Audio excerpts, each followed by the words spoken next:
Hello, this is Lisa Hazard with the podcast We're All Psychic.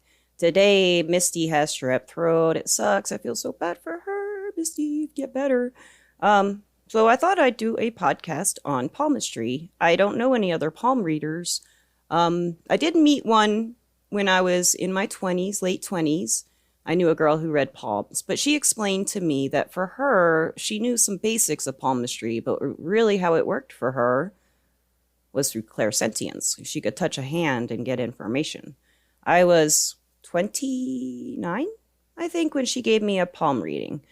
She told me at the time I would not have children with the husband I was married to, and that was true. She said that I would meet someone and marry him, and he would have 2 children, and that happened. But the rest of it, I just don't remember. I was so young. I was pretty excited about it, though, because I could read palms, but I'd never had a real psychic read my real palms with her real palmistry skills. So I was pretty surprised that she used clairsentience instead of like the actual lines and the mounts and the fingers and the palms and the way it looks and everything like that. Palmistry is very they all all the divinations tools link together, but palmistry has a lot of astrology symbolism in it. They use astrology, the planets and all that good stuff for the names of what the mounts are and the fingers and all that stuff. And what are mounts? Well, I know you know what fingers are. I hope so anyway. And the mounts are the little padded areas, like underneath your fingers or in between your fingers, or there's like they're fleshy or they're flat or they kind of move to one side or move to another side. And you have lines on your hands. You read those. You have your fingers. There's lots of information. Fingers are my favorite. There's other things you look at, like the colors of the hands and nails. You can see dietary stuff with like the colors of nails and the ridges and stuff like that. And you could use the back of the hand. I don't usually do much with the back of the hand except just look at the shape and just kind of get a general feeling from it. It may seem weird to do a podcast on palmistry because it seems like you should look at a palm while you're learning this. So I thought about doing a video podcast, but then I thought way back to 2012 or so, I wrote it under a pen name, Clara Masai, but I wrote a little palmistry book, just a beginner's palmistry book. And it worked. I didn't have any pictures, and so I guess, it did okay. So I'm going to try to do that with the podcast, just kind of explain it, and if you're not driving, you can look at your hand and maybe follow along and read your palm. Get some information about yourself that maybe you don't know or predict something. I'm going to give real basic stuff, though, just to start out. So what is the point of palmistry? Exactly what I just said. Figure yourself out, figure other people out, look at your future. Can you change it? I don't know. I think you can, but that's another podcast. With palmistry, it's pretty much separated into the palm, the lines, the fingers, and the color. I'm going to go ahead and start with describing, I guess I'll talk about looking at the hand as a whole. You can see the shape of the hand. If a shape, they have like named wood and earth and, oh goodness, the shapes of the hands, air hand, fire hand. It's just like the, wood, water, fire, the elements. And the hand types are gosh, that's really hard to do without a picture. But if you know anything about the elements, you can kind of figure out what the hand would look like. Like the earth hand, a shape of an earth hand would be very square. The fingers would be even with the palm, and the thumb would be even with the fingers, and everything looks grounded like the earth. Now, a water hand would be all dainty and flowy, and the fingers are long, and the palm is short. Sometimes it's long. With the fire hand, it's kind of a little bit like the water hand, but it's a little wider at the bottom, kind of like a flame. And with an air hand, I think that's the one where the palm's really long. And those people with those types of hands will have supposedly corresponding characteristics to that element, basically in their personality. It might be in their astrology chart too. I'll start with the mounts. So after that, starting with everything's starting. So with the mounts, let's start with the one below at the base of your thumb. This is the Mount of Venus, and it has to do with love and like emotions and passion and just your general like well-being of emotion. So if it's really fleshy and gushy and puffy, it means you're probably a real passionate person. Maybe you get angry or upset pretty easily, or just very dramatic life it could be. And if you have like a flatter Mount of Venus, it can mean that you have it balanced, a good balance between your passion and your practical side. And it also, if it's flat, it's kind of like you're emotionless. You don't work with your emotions that much. So next, let's go to the mount below your pointer finger. The pointer finger is the Jupiter finger. And if you know astrology, I didn't talk about this with Venus, but with Venus, it's the planet of love. And with Jupiter, it's like the planet of luck and expansion and stuff like that. So the pointer finger being Jupiter and the mount under it being the Mount of Jupiter, this finger and this mount are about your leadership skills, your teaching skills, your ability to make something happen. It's not your willpower, but it's like your confidence. You're just what makes it happen. So like somebody who is a strong leader, this mount underneath the fleshy part, underneath that finger at the base of it, would be really pronounced if they're like a strong leader, but not too pronounced. If it's too pronounced, then they're kind of oppressive leader. And if it's too flat, then they'd rather follow.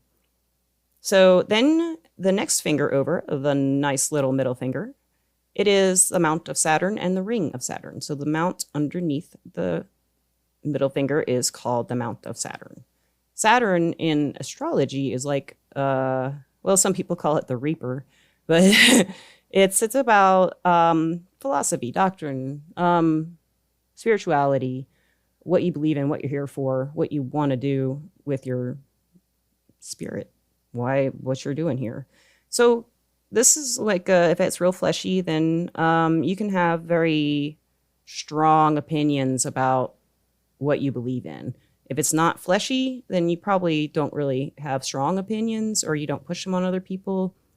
And if it's really flat, then you might not really have much faith in yourself or in the greater blah, blah, blah. Now, I'm going to stop here before I continue to the ring finger, because some of you may have noticed that your mounts aren't exactly right smack dab under these two fingers. And maybe they go a little bit to the left and it's like poofed up a little bit in between the fingers, or not quite under the mount. That means that the mount next to it is influencing it.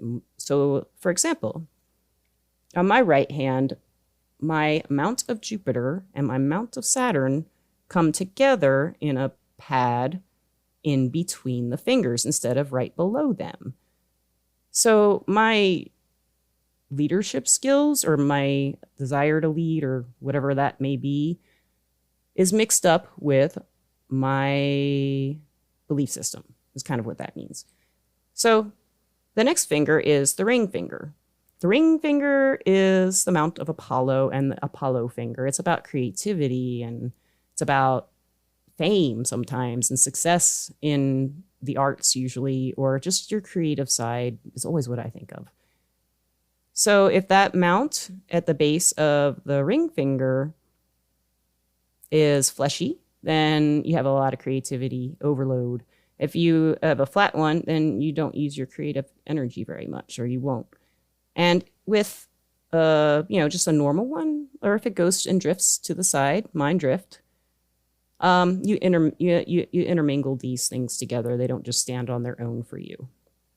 The final finger is the final finger and mounts is the Mercury, the pinky. So Mercury, not the final, I haven't done the thumb yet. It's not a finger, it's a thumb. But the pinky is Mercury. Mercury is about communication. So the pinky is about communication. And that pad under that finger, that mount, is the Mount of Mercury. So if it's fleshy and gushy, then you probably really love communicating. Mine's like a big old like a pillow. And you probably just love to talk. And you might write, you might work in journalism, something like that. If it's kind of flat, you just have a hard time communicating, or you just, it's not one of your favorite things. It's not an easy thing for you to communicate. If it's just kind of normal, you just talk kind of normal. So mine, for example, is really full, and then it drifts over into the Mount of Apollo. And the actual Mount of Apollo drifts into my Mount of Saturn. So everything for me is all mixed up. They all like to work together, except that communication one's pretty big. So let's talk thumb. Thumb is the willpower and your logic. But I always think of willpower. So that mount is Venus, but the thumb is just, I think it's just the thumb. I don't think they call it anything. I don't think they call it the Venus finger or anything like that that I know of. So that's just the basic mounts. And we have the plane of Mars, which is the broad area in the flat of your palm. And you have upper and lower Mars. And these are kind of hard to explain. There's just a few more mounts. Hang in there with me. So the plane of Mars is the whole base of, like, the whole plane of your palm. And on the inside of your hand, like between your pointer finger and your thumb, is one of the Mars. And then on the other side, underneath the pinky, but not directly under the pinky, is the other plane of Mars, or the other mount of Mars. Then we have my favorite mount, the Mount of Luna, or the Mount of the Moon. It's the one that's on the fleshy, everybody's got a fleshy one, I think. Not everybody. It's a pretty broad generalization. It's like underneath your pinky and way down, like on the bottom. It's all like if you're looking at your right hand and you have it open looking at you, it's the bottom left part that's all out. So that's your intuition. I love that part. That's your juju sense, your intuition, mysticism, and your imagination. Your imagination is big, and that's why that mount is so big. That's what I say. So if you have a fleshy Mount of Luna or Mount of the Moon, then you're very imaginative and you're very creative in your mind, in your heart, in your soul. And if it's flatter, you don't want to work with that side as much, or you don't. And if it's just kind of normal, you have real balance. Mine is pretty normal, oddly enough. So at this point, I'm going to start with the fingers. I know you're dying to get to those lines, but since we've already gone over the names of the fingers and the meanings of the fingers, I'd like to talk about what you can do with that information. Now, if you remember, you got your thumb, it's your willpower. You got your pointer, Jupiter, and that one is leadership, mastery. You have your middle finger, your birdie, and that is Saturn. That's about philosophy, religion, spirituality. You have your ring finger, Apollo, and Apollo is about your creativity. And then you have our Mercury, it's the thing, pinky, and Mercury is your communications. So if you're looking at your hand, you want to spread all your fingers out as hard as you can and look at your hand and how they spread out. So if your thumb isn't very flexible, if it makes a good right angle or more, you have a very flexible, open mind.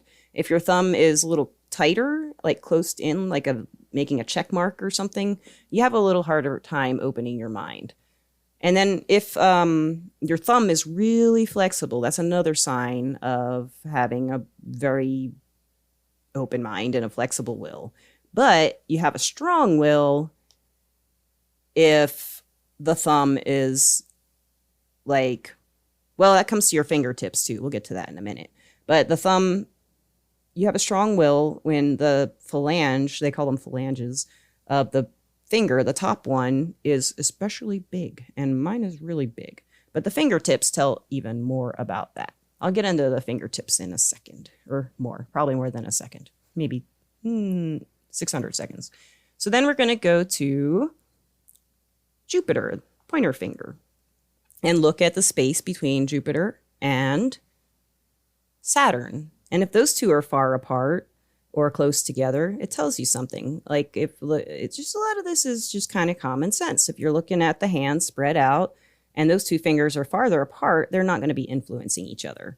And the fingers that are close to each other are influencing each other. If you still have your hands spread out and your pinkies extend away from the rest of your hand, it means you're a creative thinker, very good communicator. And you want to look at the general flexibility of the hands as a whole. The more flexible the hands are, the more flexible the person is. So let's talk about those fingertips. I love some fingertips. So you have basically 3 different kinds of markings on the tips of your fingers. One is a whorl, and it looks like a spiraling kind of, like a swirly, you know? And then you have a tent, and a tent is, well, actually there's 4 kinds, sorry. You have the whorl, which is just a circle, like a swirling on the fingertip. You have the tent, which is, well, I'll talk about the loop first. The loop comes up from one of the sides of the finger or thumb, and it kind of wraps up from a side instead of being just a circle in the middle like the whorl. Now with a tent, it's like a loop, but it doesn't quite loop. It just goes up and kind of comes down. It looks like there's a little tent with at the bottom, at the base of the finger. And then you have the composite. The composite's very interesting. I have one composite on my thumb. You don't see them very often. A composite is like 2 loops or 2 whorls. It's kind of hard to explain. It looks like yin-yang kind of. And that means you go back and forth. So yeah, I'll get into the meanings. So the whorl, the circle on any of the fingers, for example, if it's on the thumb, the whorl, it means you have mastered your will. It's like, or mastered. You're really good at that. You have like, you were born with it, you got it. And if you have a whorl on your pointer finger, you have mastered leadership. If you have a whorl on your middle finger, you have mastered your spirituality, your philosophies. If you have a whorl on your ring finger, it's your creative stuff. You have really like a genius ability there. And the same thing with the Mercury finger, the pinky finger. If you have a whorl, the circle, then you're a master communicator. So with the loop, you're just kind of like hanging in there. You got it. You're even keel with a loop on any of the fingers. With a tent, you're working on that area of your life. A tent, if you see that, like say on the Jupiter finger, the pointer finger, that might mean that in this lifetime, you can see it that way, you're working on building up your leadership skills. You haven't mastered that, and you haven't gotten even keel with it either. The composite, on the other hand, is when you're going like to the extremes. Sometimes, like for me with my composite on one of my thumbs, it means sometimes I would have a huge strong will, and then sometimes I have no will at all. But it gets a little complicated because we have 2 hands. What does that mean in palmistry? Everybody kind of has different takes on this. I read both palms. I usually look at the left hand as the past life influence, and then I usually look at the right hand as the right now and where you're going, what you're doing influence. What's really important about palmistry that you know is that your lines can and do change. They can and do change. Not all of them. They will, I mean, your whorls, you know, that kind of stuff is not going to change. Your fingertips. But everything else about your palm can change. With or without influences. So I want to go back to the fingers for a second because I left something out. When you're looking at the fingers, let's go away from the fingertips and look at the phalanges. That's the little, you know, the parts between your knuckles on your fingers. If you have horizontal lines going across your fingers, it means you're really stressed out in that area of your life, or you've just been run down in that area. Now, if you have vertical lines, it means you're closer to mastery of the subjects of those fingers, or you have a lot of experience in those areas if they're vertical going up your fingers. So if you have, let's say you're looking at your hand and your phalanges on just the bottom phalanges have vertical lines and the top ones don't. That means you just need more experience. The more experience you get, the more vertical lines you'll get going up your fingers. And this line's changing. So, okay, do you have your hands full yet with information? I know that was a really bad pun. So let's get into the lines because the lines are fun. The lines are a lot of fun. There's so much to them. Um, it'll help you now that you know the mounts for me to describe where the lines are. That might help. Let's look at our hands. You can look at both of them. Look at one, whatever you feel like. I'm looking at my right hand. So let's start with a good old lifeline. Lifeline goes around your thumb. That's that big line. It's the one everybody has a big one around their thumb. That's the lifeline. It can show health. It can show trauma. It can show all kinds of things. And then we have, I'm just going to go through the lines first, and maybe I'll go into some descriptions about what you might see when you're looking at them. So that's the lifeline. It's about your health, your longevity, and any kind of physical things that happen to you in your life. So let's say on the lifeline, you have a break. You know, usually when I read palms, I look at the very base of the thumb as the beginning of the life and the very end of the thumb as the end of the life. So at the base of the thumb, if you see a split or, you know, if there's 2 branches, 3 branches or something, usually it means somebody has come from many family influences. If there's 2, they have 2 family influences. This can be split up parents. This can be a grandparent who was always around. This can be friends. This can be anybody who influences this person or you from an early age and you consider them family. So, and if you have, you might see something called islands on this line. Islands look like islands, you know, they're like there's a line and then there's a bubble and then there's more line or there's a whole bunch of bubbles. Those are called islands. Those usually mean problems or, you know, if you're looking at the lifeline, it's like maybe health problems or something like that. And from there, let's go to the headline. The headline is above the lifeline and in the middle of the palm usually. At this point, some of you, very few of you, may notice that you're like, there's a line above that line for most people. There's a heart line above the headline. So if you're looking at your palm, you'll see one on top, one on bottom, and then the lifeline. But some people have just one line there. And instead of the headline and the heart line, they have one line, and it's called the simian line. There's a lot of stuff to talk about with the simian line, but I'm not going to do it. You can Google it. It's pretty awesome. It's kind of, I'll just let you draw your own conclusions if you decide to research the simian line. S-I-M-I-A-N, simian. So the headline is about the way you think. And it can be short. If it's short, you don't like to think too much. It's just not your favorite thing to do. If it's long and goes straight across your hand, you would be very logical. If it's long and dips down, you would be more imaginative and a creative thinker. And if it branches, you're both. If it's not straight, if it's kind of crooked or has bends in it, you may have had times in your life where you weren't thinking straight, or you will have times in your life where you can't think straight for some reason or another. It could be medical, could be spiritual, could be anything, could be trauma. Like on my left hand, I have 3 headlines. And on my right hand, I only have 1 headline. The girl who read for me, I do remember this, the girl who read for me in Phoenix, Roxanne, she told me that meant there was something wrong with the way I thought in my left hand, but I would fix it in this life on my right hand. And let's hope that's happened. Yeah, I remembered something. And then when you go look at the top of the headline over by the lifeline, where they either meet or they don't. If those 2 lines are touching, you're probably more of an introvert. And if they're apart, then you're more of an extrovert. And you can have lines reaching from the headline to the lifeline and the lines not be connected. And that kind of tells you something there. You can be both.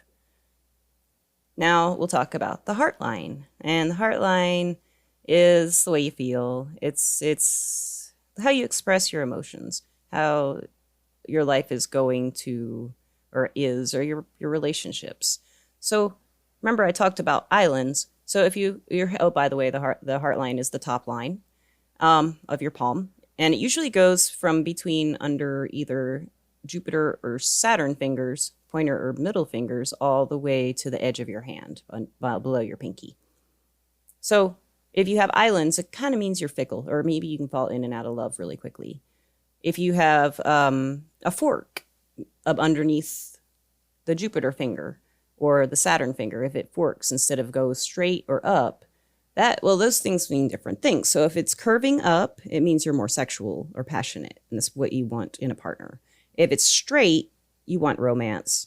And if it's forked, you like it all. You need the whole package. And guess what I have? I need the whole package. And now, oddly, if you have that branch and there is a line connecting them, making a triangle, it can mean that you have a very good connection with the divine. There are some other major lines, but I just don't want to go into all of them. I really kind of want to start talking about the markings, because the markings are really cool, guys. You probably, if you're listening to this, maybe you have some interest in palmistry. Like on your palm, you have a bunch of different kinds of marks that you can see, like a circle, a triangle, a square, a grill, and a cross. Those are the main ones you're going to see. So let's start with a circle. Everybody loves the circle. No, the circle's terrible. I think there's only one place that the circle can be where it's a good thing. Everywhere else, you don't want it. And I can't remember where it's supposed to be right now where it's good, but I think it's underneath your, on your Apollo mount. I think that's where it's supposed to be okay.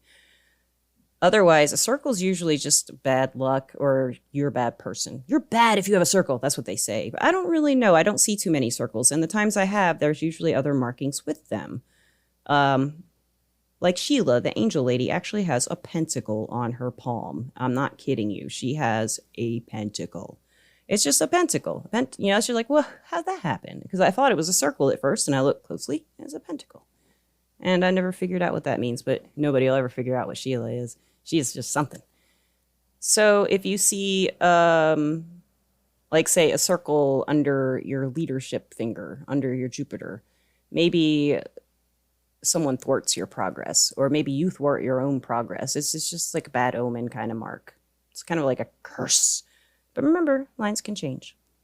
So let's go and look at grill. A grill looks like a grill, like a checkerboard, like crisscross.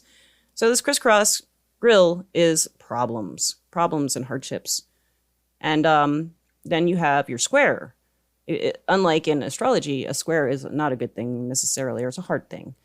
A square in palmistry is really great. It's a healing. It's someone helping you. It's a spirit helping you. It's your family helping you. It's help. It's assistance. It's healing. If you're sick, if you see on that lifeline an island and a square around it, that person healed really well. Or they will if you see it down the lifeline and they're young. So then we have the triangle, which is my favorite. It's lucky. Every time you see a triangle, it's lucky. A triangle, if you got a triangle on your Apollo sign, on your Apollo mount, it means you will have luck in your spiritual endeavors or your philosophies or your education. And if you have a triangle, say, on your thumb, you might have a way of just making things happen for yourself or being in the right place at the right time. If you have triangles on your headline, it usually means money from family or inheritances. And anywhere you see a triangle, it's just there's luck there. And with a cross, it usually is a good thing, but sometimes it's a bad thing. So it really depends on where it is. So a cross, it can be an X or it can be a plus kind of cross. It usually indicates some kind of innate ability in that area, that you're just gifted in that area. Which brings me to one of my favorite things to talk about, the big symbols in your hand that tell you that you are psychic. But before that, I'm adding this little clip. I forgot the star. The star is like a sign that's so cool. If you see the star on the Mount of Apollo, you're going to be famous. Everybody knows that, right? Everybody knows that. The star means a lot of different things, but it's usually really great to see a star. And back to psychic symbols. I'll tell you about the ones I know of. The mystic cross. Everybody knows that in palmistry pretty much. The mystic cross is an X or a cross, And it's usually in between your headline and your heart line. It'll be right in the middle, or it'll be off to the left in between them, or off to the right in between them. You can have them all over the place. In the mystic cross in the middle means you have an aptitude for mysticism or an interest and metaphysics. And if it's more leaning toward Jupiter, or, toward the thumb and the pointer, it means you're more of a healer. You're more divinely guided. If you have the mystic cross over by the pinky, under the pinky, or going that side of the palm, it means more occultism, interest in the occult. Now, there are also lines underneath the pinky, and they're vertical. Those are the healer's lines. You'll see doctors will have this a lot. And people who write also have these lines sometimes, because, hey, writing's a form of therapy, I guess. So these lines are the healer's lines, and they're usually associated with anyone who can just naturally heal. And that's why doctors usually pick that profession to begin with. So I guess that's why they have it. It's called the medical lines a lot of the time. And another indication of psychic-y stuffs is the Ring of Solomon. Now, the Ring of Solomon goes around the Jupiter finger, the pointer finger. The Ring of Solomon indicates telepathy to me. Sometimes it's not fully formed, so you might be working on developing your telepathy or your telepathic skills. It can be a whole big freaking ring, and that person who has that mark is probably very smart and knows what's going on. Probably doesn't know they're a telepath. You've heard me talk about that before, though. So another mark that no, it's actually not a mark. It's called. There's two things called the psychic triangle. They're different readers call them different things. One of the psychic triangles is made up of two lines running up your hand, not the lifeline, but next to the lifeline, going vertical. And they will start at usually either the base of your palm or up in the middle. These are also lines that talk about your work. And some people have 1, 2, or 3. And they're called the Fate, the Sun, and something else, those lines. So when there's 2 of them, and they start in the base of the palm, and they go up to the headline, and then up through to the heart line. When they reach the heart line, they make a triangle with the heart line. And when they reach the headline, they make a triangle with the headline. If those 2 lines go up and make a triangle to your heart line with the headline inside, that's one of the psychic symbols. It means like you integrate spirituality, or you integrate your psychic senses into your work, basically. So then we have the very mysterious other psychic triangle. This is a weird one for me. So when you have this mark, it's in your Apollo mount under your ring finger, and it's a triangle. And usually you can't see it. It's very, very faint. Tiny, tiny thing. Now, there's a lot of different kind of ideas about what this little triangle is. Most palm readers will say, I've read anyway, will say that this triangle is somehow a restriction of your psychic abilities, a restriction of your powers. It can be placed on you, or you have placed it on yourself for some reason in this lifetime. I have a freaking huge one, and it's branched out all over the place. If anyone would like to tell me what that means who's listening, I would love to hear. Send me an email, lisa@we'reallpsychic.com. And it branches and branches. I don't know what's going on with that sucker. It's like, what? So those are like the main symbols of seeing if you're naturally inclined, according to your palms, to work with energy. And I want to talk about birthmarks and scars and accidents. Birthmark, it matters what color it is, matters where it is. It can mean a lot of different things. I have a birthmark on my Mount of Luna, and inside that birthmark is a little circle. It's kind of strange. I don't know what it means. And I've never figured it out. I did ask that palm reader in Phoenix, Roxanne, what it meant. And she said, look to your dreams, look to your intuition, look at your dreams. And I just never have figured out. I had another person tell me I met Akasha's, one of her friends, Akasha Prime's friends. And she looked at it just for a second, and she said she saw the Eye of Horus. And I thought that was pretty cool. I just like, what? Oh, okay. And I don't know. I'd love to speak with her more, but I haven't yet. And let's say you have spots. Like if you have a spot, like not a birthmark, but like a little dot, a little red dot or a little blue dot or a little brown dot, not quite a freckle. Those can come and go, and that can indicate like stressors in that area of your life on your palm. So if you have like a little red dot on your headline all of a sudden, it may mean that you're under a lot of tension, stress and tension and stuff like that. Something's coming up that's going to cause that. So if you see them coming in your hands, like they pop up, watch out. So what about scars and stuff like a black widow bite on my finger, on my hand that I got last week? I mean, when you get stuff that happens to you, it does reflect in the palmistry. My black widow bite, for example, is on my left hand, and it's in between one of my many headlines and my lifeline. So, looking at that, it's also near a line of father influence. So this could be possibly an interference. It's really close to one of the lines of the head. And I think it could say, problems with father and thinking and talking or something like that, or sudden problems with that. And if you have a scar, you can look back at your life and what happened to create that scar and what was going on in your life during that time and where the scar is on your hand. That will tell you a lot about like a scar. A scar is something that damaged you and makes you not able to progress in that area. So yes, that's like an area of your life where you got hurt, and there's a mark on your palm that shows in your soul. So what if you cut yourself? Same thing as like with the black widow bite. It can be a paper cut on your pointer finger. Maybe someone at work suppressing you, and you need to, put some alcohol on that. So, I mean, what is this? It's about 35 minutes long. There's a whole ton of stuff to palmistry. It goes on in layers and layers and all kinds of interesting stuff.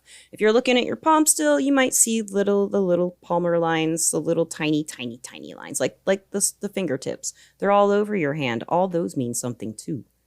You sometimes can't see them because you have lines. Like look at your mount of Venus your mount of Venus where your thumb is. You may notice that you have some lines going horizontally. If you see horizontal lines there and they're really deep, this can be a dietary issue. Like too much sugar usually is what that means to me. And if it's a lot of people have those marks across their Venus mount because we have a lot of sugar in our culture, and that's why we're so sweet, I guess. And, this is really just the very basics of palmistry. And I hope that gave you some interest. Maybe you might want to go learn some more because palmistry is fascinating. There's so many theories on it. It's been around since hands and toes and fingers. But I hope you took an interest. I hope this helped you out some. I have to listen back and kind of see where we're at with this. Maybe edit it a little bit. I don't know. I just love palmistry. It's just so much fun. And there is something to touching someone's hand and feeling the body temperature and all that. You get more information when you actually get to touch them because you can ink your hands and keep records of your palms. I've never done it, but I wish I had. I've watched them a lot and watched them change. But you can like get these kits where you ink your hands and it's just palm prints. And you can look over them, like do it once a year or once every 6 months and see how your lines change. And lastly, I would like to thank my sponsor, Everclear. Everclear.com is also an advice app where you can get your advice from psychics and empaths so you can get the clarity you need to create the life you deserve. Thank you so much for listening, everybody. I love you guys. And Misty, I miss you, Misty. I hope everybody's having a wonderfully spinning heads from this palmistry lesson. And if you have any questions, drop me an email. I may or may not be able to answer. Hey, and if you know what this birthmark means or this psychic triangle means, let me know. I'm very curious. Thank you so much for listening. It was great talking to you about palmistry. Have a wonderful afternoon, evening, morning, whatever you're at. Goodbye.